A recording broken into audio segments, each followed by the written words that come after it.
Dans le village de Cui, la vie évoluait lentement, comme la rivière qui le traversait.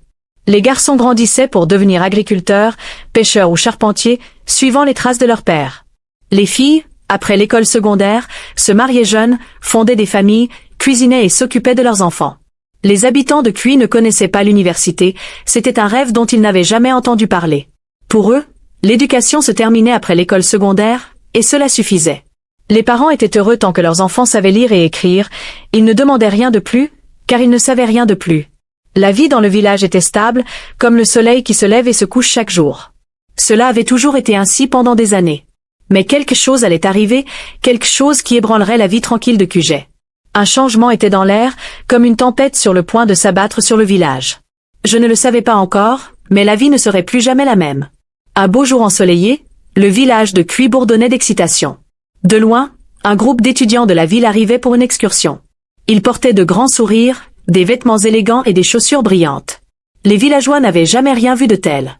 Les étudiants marchaient la tête haute, tenant leurs livres dans une main et parlant de la vie en ville. Leurs mots résonnaient comme de la musique aux oreilles des villageois. « Regardez comme ils marchent », chuchotaient les villageois. « Regardez comme ils parlent ». Les étudiants montrèrent aux villageois beaucoup de choses étranges et intéressantes. Ils parlèrent des grandes machines qu'ils utilisaient en ville, des machines qui pouvaient construire des maisons et faciliter l'agriculture. Ils montrèrent aux villageois comment ils étudiaient grâce à ces machines. Tout le monde avait les yeux écarquillés d'émerveillement. Le chef, debout avec sa canne, ne pouvait pas y croire. Il regarda les étudiants et se dit « C'est ainsi que devraient être nos enfants ». Tout le village pensait la même chose. Pour la première fois de leur vie, l'idée d'envoyer leurs propres enfants à la ville pour l'université leur traversa l'esprit. Les étudiants de la ville ne restèrent que peu de temps, mais ils laissèrent quelque chose derrière eux, l'espoir. Les villageois rêvaient maintenant d'un avenir où leurs enfants iraient au-delà du village, au-delà de l'école secondaire, à la recherche de quelque chose de plus grand. Ils voulaient que leurs enfants portent des vêtements élégants, marchent la tête haute et deviennent sages, tout simplement comme ces étudiants de la ville. Les villageois se rassemblèrent sous le grand arbre Io pour parler de ce nouveau rêve. Les hommes se frottaient le menton, les femmes chuchotaient, et les enfants écoutaient, les yeux écarquillés. Ils étaient tous d'accord pour qu'un enfant aille à la ville et apprenne les voies du monde. Mais qui seraient-ce? Ils regardèrent autour d'eux, réfléchissant intensément. Puis quelqu'un prit la parole, Fek. Et les autres hochèrent la tête, car tout le monde savait que Fek n'était pas une fille ordinaire. Sa beauté était comme le soleil qui brille après la pluie, éclatante et pure. Elle était intelligente aussi, avec des yeux vifs qui remarquaient tout. Elle était gentille, toujours en train d'aider sa mère, toujours en train de rire, toujours en train de faire sourire les aînés. Oui, Fek, dirent-ils, leur voix devenant plus forte. Elle sera celle qui rendra Kujet fier. Alors, les villageois rassemblèrent leurs cadeaux pour le voyage de Fek. Les femmes emballèrent de la nourriture, des ignames séchés, du poivre moulu, un peu d'huile de palme. Les hommes donnèrent le peu d'argent qu'ils avaient, chaque koba qu'ils pouvaient épargner. Et comme une rivière d'amour, ils inondèrent Fek de leurs dons. Les vieilles femmes posèrent les mains sur sa tête, lui murmurant des paroles de force et de protection, emplissant son cœur de courage. « Va pour nous, dirent-elles. Souviens-toi de nous, rends-nous fiers. » Avec un cœur plein d'espoir et de rêve de tout le village, Fek quitta Cui, son petit sac serré fermement, son esprit bourdonnant de pensées de la ville. Alors qu'elle s'éloignait, les villageois regardaient en agitant la main et en essuyant les larmes de leurs yeux, l'envoyant avec tous leurs rêves sur ses petites épaules. Lorsque Fek entra dans la ville, ce fut comme si elle pénétrait dans un tout nouveau monde. Les bâtiments se dressaient comme des arbres géants, les voitures passaient comme des oiseaux, et les rues étaient pleines de gens, chacun avec son propre chemin et son propre but. Les yeux de Fek étaient écarquillés d'émerveillement, et son cœur battait à la fois d'excitation et de peur. L'école était un endroit étrange au début, mais Fek apprit vite. Elle étudiait dur, levant toujours la main, écoutant toujours attentivement. Bientôt, ses professeurs remarquèrent son esprit brillant, et ses camarades de classe virent son sourire gentil. Elle n'était pas seulement une fille d'un village lointain, elle devint leur amie. Fek rencontra une fille nommée Toshi qui devint sa meilleure amie. Toshi connaissait tous les coins de la ville et montra à Fek le chemin. Elle lui apprit quel chemin prendre, quels aliments manger et même comment éviter les nombreux dangers de la ville. Avec Toshi à ses côtés, Fek se sentait un peu plus à l'aise. Mais la vie dans la ville n'était pas facile. L'argent que le village de Fek envoyait était peu, juste assez pour acheter quelque chose. Certains jours, elle se couchait l'estomac gargouillant, son esprit dérivant vers Cui où sa famille et le village avaient donné tout ce qu'ils pouvaient pour la soutenir. « Je ne dois pas les décevoir », se murmurait-elle chaque soir, s'accrochant au peu d'espoir qu'ils avaient mis dans son cœur. Et ainsi, Fek continua à équilibrer les défis de la ville avec les rêves de son village. Son esprit était aussi fort qu'un jeune arbre, se balançant mais inébranlable. Au début, Fek pensait que sa nouvelle école était remplie de visages gentils comme son ami Toshi, mais elle apprit bientôt que tous les visages ne portaient pas de sourire. Certains étudiants, en particulier ceux avec des chaussures cirées et des vêtements élégants, commencèrent à remarquer que Fek s'habillait différemment. Elle portait ses vêtements simples, un rappel de son village, de sa famille, de son peuple. Pour elle, ils étaient des vêtements de fierté, mais pour eux, ils étaient étranges et déplacés. Ils commencèrent à chuchoter lorsqu'elle passait, leurs voix aiguës et moqueuses. Ils murmuraient qu'elle n'était qu'une fille du village. Certaines des filles riaient derrière elle, se couvrant la bouche avec leurs mains manucurées. Ne sait-elle pas comment s'habiller en ville? Chaque mot piquait comme une piqûre d'abeille, petite mais perçante. Fek essayait de garder la tête haute, d'ignorer leurs rires et leurs mots blessants. Elle marchait vite, espérant que la journée se terminerait bientôt, espérant que demain serait meilleur. Mais chaque jour, les murmures grandissaient, et les rires se transformaient en railleries. Ils commencèrent à l'appeler « fille du village », comme si c'était son nom. Chaque mot résonnait dans son esprit. Certains des garçons la taquinaient aussi, se poussant les uns les autres et fumant en la voyant dans ses vêtements simples. Ils lui bloquaient le chemin, leurs yeux froids. « Retournez d'où vous venez », ricanait-il. « Vous n'avez pas votre place ici. » Le cœur de Fek devenait lourd, et la solitude l'enveloppait comme une ombre qui ne partirait pas. Mais elle n'était pas étrangère aux difficultés. Elle serra les dents, se rappelant le village qui lui avait fait confiance, les gens qui l'avaient envoyé avec rien d'autre que de l'espoir. Le fardeau devenait toujours plus lourd chaque jour, et Fek commençait à se demander si la ville allait briser son esprit. La lumière autrefois brillante dans ses yeux s'éteignait, comme si les ombres de la ville l'avalaient entièrement. Au fur et à mesure que le temps passait, Fek ne pouvait s'empêcher de remarquer quelque chose d'étrange chez son ami Toshi. Bien que la famille de Toshi n'eût pas grand-chose, elle semblait toujours avoir de l'argent, de nouvelles chaussures, des collations et les dernières robes. Pour Fek, qui comptait chaque pièce et avait du mal à acheter les plus petites choses, cela devenait un mystère. Un après-midi, Fek regarda Toshi, sa curiosité finissant par déborder. « Comment fais-tu pour acheter toutes ces choses ?» demanda-t-elle d'une voix douce. « Où trouves-tu l'argent ?» Toshi se contenta de rire, un son léger et rapide, balayant la question d'un geste de la main. « Ah, Fek, ne t'inquiète pas, » dit-elle en souriant. « Juste un peu de débrouille ici et là. » Mais l'esprit de Fek ne pouvait pas se reposer. Elle regardait Toshi disparaître le soir, habillé avec un peu plus de soin, ses yeux brillants et secrets. Et à chaque fois, la curiosité de Fek devenait plus tranchante, comme le tranchant d'un couteau. Fek essaya de demander à nouveau à Toshi, mais son ami se contenta d'en rire une fois de plus, disant qu'un jour elle comprendrait. Et avec cela, elle changea de sujet, laissant les questions de Fek sans réponse. Mais le mystère du « hustle » de Toshi restait suspendu dans l'esprit de Fek comme une ombre, lui faisant se demander ce que la vie dans la ville pourrait exiger d'elle. Les jours suivants se transformèrent en semaines, et de temps en temps, Fek demandait à nouveau, espérant que son ami pourrait révéler le secret. Mais à chaque fois, Toshi riait en haussant les épaules, comme si c'était un mystère destiné à rester caché. « Profitant simplement, Fek, » disait-elle. « Ne t'inquiète pas de la façon dont je reçois mon argent. » Mais Fek ne pouvait pas ignorer la pensée qui la taraudait au fond de son esprit. Il y avait une ombre, un soupçon de quelque chose d'inconnu, et cela commençait à grandir, se répandant comme un nuage noir. Qu'est-ce que Toshi cachait? Et comment parvenait-elle à vivre si confortablement alors que Fek luttait seule dans les moments de silence pour donner un sens à toute la question? Car, comme un écho, un secret à moitié révélé, s'attardant dans le silence, elle ne pouvait se défaire du sentiment que ce n'était que le début de quelque chose qu'elle ne pouvait pas encore voir, quelque chose de caché au cœur de la ville. Le temps s'écoulait comme du sable entre ses doigts, et la petite réserve d'argent de Fek s'épuisa bientôt. Les exigences de la ville étaient infinies, et chaque jour, la faim de Fek lui rappelait que le peu que son village envoyait n'était jamais suffisant. Son estomac grondait comme un animal agité, la douleur devenant de plus en plus forte à mesure que son espoir commençait à s'estomper. Elle s'asseyait seule dans sa petite chambre la nuit, une simple bougie éclairant ses lettres. « Maman, papa » écrivait-elle avec des mains tremblantes, « les choses sont difficiles ici. Je ne veux pas être un fardeau, mais c'est tellement différent dans la ville. » Elle envoyait les lettres avec l'espoir que ces mots apporteraient un peu plus d'aide, mais Kua était un village pauvre. Ils envoyaient ce qu'ils pouvaient, de petits colis avec du poisson séché ou quelques pièces de monnaie. Les lettres de sa mère étaient remplies d'amour et d'inquiétude, mais elle savait que sa famille s'étirait juste pour la soutenir.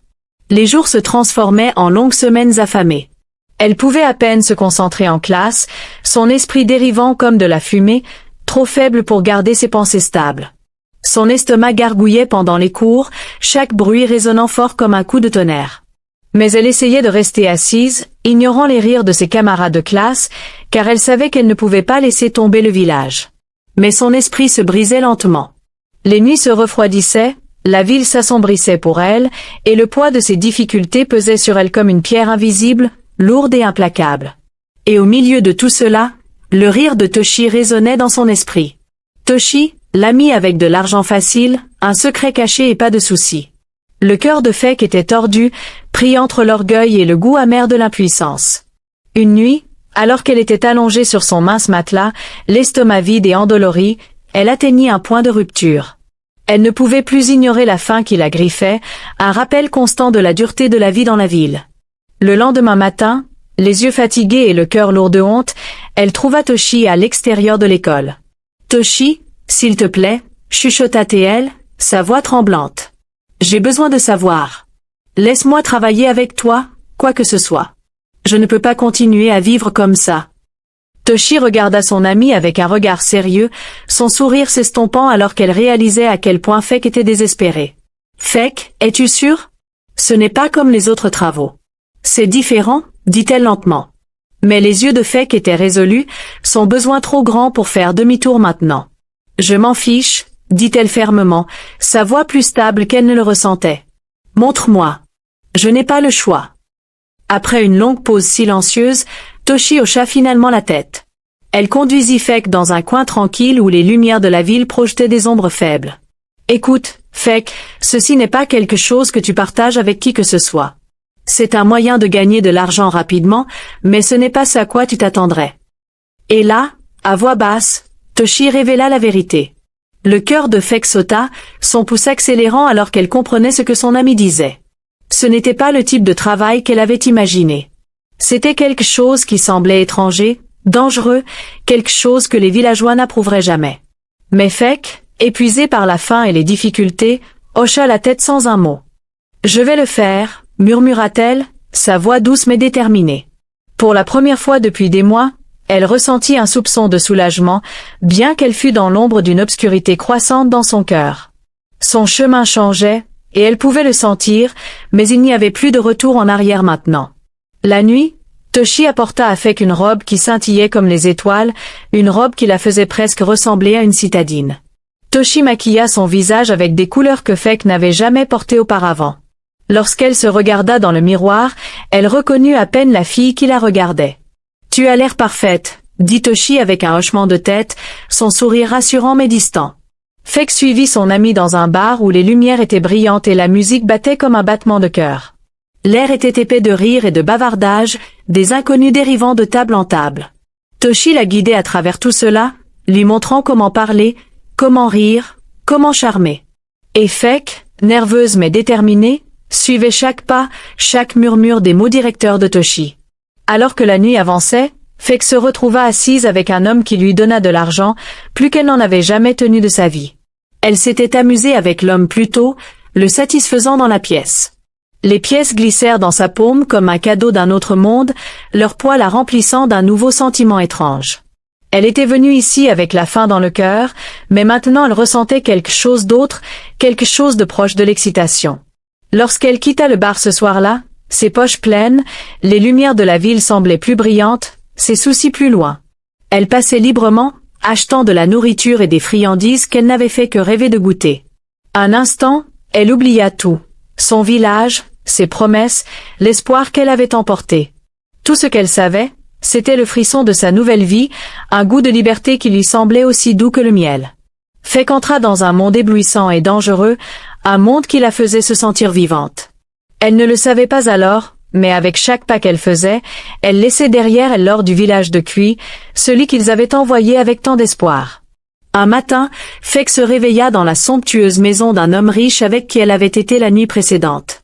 Son corps était lourd, une douleur profonde s'installait dans ses os, et sa peau semblait brûler. Elle l'avait balayé comme une maladie bénigne, juste l'épuisement de ses dernières nuits, pensa-t-elle, et peut-être une touche de fièvre. Elle se glissa dans son lit, espérant que le repos atténuerait l'étrange faiblesse qui s'accrochait à elle comme une ombre. Mais lorsque Fek se réveilla, la faiblesse était toujours là. Les jours passèrent et elle devint plus fatiguée à chaque fois, son corps semblant échapper à son contrôle. Ses amis le remarquèrent aussi, et leur rire se transforma en inquiétude. Ils lui apportèrent de la nourriture, des médicaments, tout ce qu'ils pensaient pouvoir aider, mais sa force continuait à s'estomper comme de l'eau glissant entre ses doigts. Puis quelque chose d'encore plus étrange commença à se produire, son ventre commença à gonfler. Au début, elle pensa que c'était seulement ses yeux qui lui jouaient des tours, mais ils s'arrondissaient chaque jour, durcissant comme de l'argile. Ses bras et ses jambes, cependant, devenaient minces, frêles comme des brindilles. Les autres filles chuchotaient, leur visage pâle de peur. « C'est comme Goko », l'une d'entre elles murmurait en secouant la tête. « Mais comment ? Elle mange plus que jamais, maintenant. » Car Fek elle-même était effrayée. Elle toucha son ventre gonflé, pressant doucement comme si elle essayait de comprendre cet étrange changement. Elle sentit ses os percer sa peau ailleurs, ses joues se creuser, ses yeux s'agrandir et devenir lointains. Et pourtant, son ventre ne cessait de grossir, comme s'il contenait quelque chose de bien plus sombre que la faim. Ses amis faisaient tout ce qu'ils pouvaient. Ils apportaient des herbes, des spécialités et des médicaments dont ils avaient entendu dire qu'ils guérissaient presque tout. Ils la surveillaient, espérant chaque matin la voir s'asseoir avec un sourire, sa force revenue. Mais peu importe ce qu'ils essayaient, elle ne faisait que s'affaiblir. Sa peau perdait de son éclat, ses cheveux devenaient ternes, et ses yeux autrefois brillants semblaient maintenant fatigués, lourds du nombre qu'aucune quantité de repos ne pouvait soulager.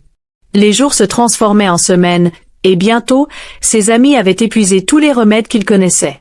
Les médecins de la ville secouaient la tête, disant qu'il n'y avait rien qu'ils puissent faire. Et lentement, même ses amis commencèrent à s'éloigner, effrayés par ce qu'ils ne comprenaient pas. Fek restait seule, sentant sa vie s'éloigner de plus en plus d'elle, comme une rivière coulant hors de sa portée. Désespérés et terrifiés, ils firent un choix. « Nous devons la ramener au village », chuchotèrent-ils entre eux, hochant la tête avec détermination. Ils la ramèneraient à Kui, le village qui avait autrefois rempli son cœur de force et, espérait-il, le seul endroit qui pourrait la sauver. C'est ainsi que, le cœur lourd, ils soulevèrent le corps frêle et rétréci de Fek, la couvrirent d'une couverture, et partirent pour Kui, espérant que ses amis comprendraient. Car les amis de Fek arrivaient à Kui par une matinée grise et brumeuse, la portant aussi doucement qu'on porterait une poupée fragile. Les villageois, qui avaient attendu avec impatience son retour, se rassemblèrent autour d'eux, leurs visages remplis d'anticipation. Pendant des mois, ils avaient rêvé de ce jour, imaginant son retour en tant que grand symbole de la fierté du village, une jeune femme transformée par la ville, peut-être même vêtue de vêtements qui brillaient comme les lumières de la ville. Mais ce qu'ils voyaient les laissait silencieux, leurs espoirs s'effondrant comme des pierres. Car elle était à peine reconnaissable. Son visage autrefois beau était pâle et creux, son corps frêle et maigre comme si elle n'avait pas mangé depuis des semaines. Son ventre était gonflé et rond, comme une moquerie tordue de santé, et ses yeux avaient un regard terne et distant qui semblait perdu dans une tempête invisible. La jeune fille vibrante qui était partie avec les espoirs du village ressemblait maintenant à un fantôme revenu d'un endroit sombre. Les amis de Fek, évitant les yeux interrogateurs des villageois, expliquèrent rapidement qu'elle était tombée malade, que la vie en ville avait fait des ravages et qu'ils ne savaient pas quoi faire d'autre que de la ramener à la maison. Ils n'offrirent aucun autre détail, pas même sur la vie qu'ils lui avaient présentée. Chaque mot était lourd et coupé. Et sans un autre regard, ils se retournèrent et partirent, se dépêchant de retourner dans le monde qu'ils connaissaient, laissant le sort de Kui et de Fek derrière eux. Les villageois regardaient, sous le choc et le chagrin, murmurant entre eux. La confusion et la tristesse se mêlaient dans leurs voix. « Ce n'est pas une chute », chuchota quelqu'un, à peine capable d'en croire ses yeux. Ses parents s'avancèrent, tremblants, et s'agenouillèrent à côté de sa frêle silhouette, des larmes jaillissant dans leurs yeux. Ils avaient envoyé une jeune fille forte avec des rêves aussi larges que le ciel, et maintenant devant eux s'étendait l'ombre de ce même enfant, brisée, faible et silencieuse. Et ainsi, le village se rassembla autour d'elle en silence, chaque personne aux prises avec son incrédulité et son chagrin. Fek était allongé sur une natte tissée sur la place du village, entouré de visages familiers, chacun lourd d'inquiétude. Son corps frêle s'agitait alors qu'elle regardait autour d'elle, voyant la chaleur et la tristesse dans les yeux des gens qui l'avaient envoyée à la ville avec tant d'espoir. Avec des lèvres tremblantes, elle parla, sa voix à peine un murmure, mais portant le poids de 1000 regrets. La vie dans la ville était dure, commença-t-elle, les yeux fixés sur le sol. L'argent que vous avez envoyé, ce n'était jamais assez. J'ai essayé de gérer, mais la faim est devenue mon ombre constante. Sa voix se brisa alors qu'elle continuait, chaque mot la coupant comme un couteau. J'ai rencontré un ami, Toshi, qui m'a montré un moyen de survivre, mais c'était un chemin que je n'aurais jamais dû prendre. J'ai oublié mon but. J'ai oublié ceux qui ont cru en moi. J'ai choisi le mauvais chemin. Alors que sa confession remplissait l'air, les villageois écoutaient, leur visage un mélange de chagrin et de compréhension. Des larmes coulaient sur ses joues, chacune scintillant comme des espoirs déchus. « Je vous ai tous déshonorés, chuchota-t-elle, et j'ai fait honte à ma famille, à notre village. » L'ancien s'avança, leur visage sévère mais leurs yeux doux avec la sagesse des années. Le plus âgé d'entre eux, Elderna, posa une main douce sur la tête de Fek, sa voix profonde et stable alors qu'il parlait. « Ce que tu souffres maintenant n'est pas seulement une maladie, Fek. Ce n'est pas une simple maladie. Tu es avec un enfant conçu hors mariage. C'est la malédiction de la tradition de nos villages, une punition pour avoir rompu le lien sacré. » Les villageois murmuraient doucement, hochant la tête en signe de compréhension. Le ventre gonflé de Fek, son corps affaibli, tout cela faisait partie de l'ancienne conséquence connue de chaque fille et garçon élevé dans Cui. La tradition était claire, si une jeune femme tombait enceinte hors mariage, son corps souffrirait, son esprit s'affaiblirait, comme un rappel de l'honneur et des valeurs du village. Mais l'ancien la continua, sa voix stable et calme. Il y a un remède, Fek. Le village a déjà vu un tel chagrin, et nous savons comment guérir. Le chemin du retour à la santé ne sera pas facile, mais si tu le souhaites, tu peux être à nouveau entière. En regardant vers le haut, vers les anciens, les yeux débordant d'espoir et de honte, elle hocha la tête, reconnaissante d'avoir la chance de se racheter. De la compréhension dans leurs yeux, les villageois se rassemblaient autour d'elle, leur cœur s'adoucissant de compassion, prêts à l'aider à retrouver son chemin. L'herboriste du village se rassemblait pour Fek, chuchotant des prières pendant qu'ils préparaient des herbes et des potions, leurs mains bougeant doucement avec le soin que l'on donnerait à une fleur délicate. Chaque jour, ils appliquaient des racines et des feuilles imbibées d'huile spéciale, massant son ventre gonflé, murmurant des mots de guérison pour guider son esprit vers la force. Fek, allongé, leur faisant toujours confiance, ressentait de la chaleur revenir à ses os, comme la lumière du soleil après une longue tempête. Lentement, la force de Fek lui revint, remplissant ses yeux, retrouvant la lumière qu'il contenait autrefois. Elle commença à prendre soin d'elle-même, mangeant les repas nourrissants que sa mère préparait et écoutant les conseils des femmes aînées sur la façon de s'occuper de la vie grandissante en elle. Elles lui apprirent à bercer son ventre avec amour et respect, à parler doucement à son enfant à naître, à faire la paix avec le chemin qui l'avait ramené à la maison. Les mois passèrent, et le jour vint enfin. Sous la lune, la nuit donna naissance à un petit garçon, ses cris remplissant l'air comme une chanson de renouveau. Les villageois se rassemblèrent pour offrir des bénédictions et des prières pour l'avenir de l'enfant. Fek le tenait près d'elle, son petit visage lui rappelant tout ce qu'elle avait enduré et la promesse de tout ce qu'elle deviendrait. Elle le nomma Aode, ce qui signifie « la joie est revenue à la maison », car il n'était pas seulement son fils, mais aussi sa rédemption. Au fur et à mesure que les saisons changeaient, Fek devint déterminée à terminer ce qu'elle avait autrefois prévu de faire. Avec son fils dans ses bras, elle jura de retourner à l'école, cette fois avec un esprit renouvelé et un cœur plein de détermination. Ses journées étaient longues, conciliant études et maternité, mais elle ne vacillait pas. Elle travaillait sans relâche, chaque petite victoire étant un pas vers la vie dont son village avait rêvé. Car ces années passèrent, et son travail acharné porta ses fruits. Elle devint une femme respectée, connue non seulement pour son intelligence, mais pour sa force et sa résilience. Lorsqu'elle revint enfin à Cui, ce ne fut pas comme une âme perdue, mais comme une femme qui avait surmonté ses épreuves. Le village honora son courage et la force dont elle avait fait preuve face aux difficultés, ne la voyant pas comme une fille qui s'était égarée, mais comme une femme qui avait appris et grandi. L'histoire de Fek devint un conte transmis d'une génération à l'autre, un rappel de l'importance du courage, de la résilience et des secondes chances. Le village, autrefois calme et simple, portait maintenant son histoire comme un joyau précieux, une leçon pour tous les jeunes qui suivraient un jour leur propre chemin. Et au fil des ans, les habitants de Cui parlaient de son nom avec fierté, car Fek était devenu le symbole de leurs espoirs et de leurs rêves, un phare de la force qui vivait dans chaque cœur.